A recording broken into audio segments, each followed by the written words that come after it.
түсінбейді кесімін осы қамшыны әкелдім да специально осы бірінші. Мәссаған. Ол қамшы деген жағдай болды. Ол қамшы деген нәрсе өте киелі ер азаматтың ең бірінші қаруы десек те болады да. Кезінде мына сал серілер мінекей батырларымыз осы қамшымен ақ мінекей талай сөзден осы дауды осы қамшымен шешкенде тарихта бар.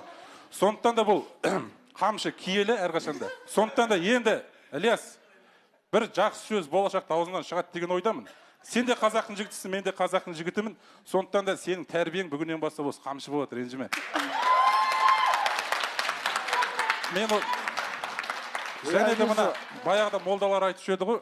Еті менікі, сүйегі сенікі деп. Сол секілді. Бірақ сонда да Асқараға бұл бағдарламада әр адамның өзінің ойы бар, өзінің сұрайтын сұрағы бар. Сол себепті мен артық қандай сұрақ қойдым? Өмірлік сұрақты болып отырмын. Әрбір отбасында ондай жағдай болып қалуы мүмкін. Сол үшін қамшыңыз қайдан алыңыз, қайтадан тық қойсаңыз дұрыс сұрақ болушы еді. Жоқ, болсын, ұстап отырамын. Сондықтан болашақ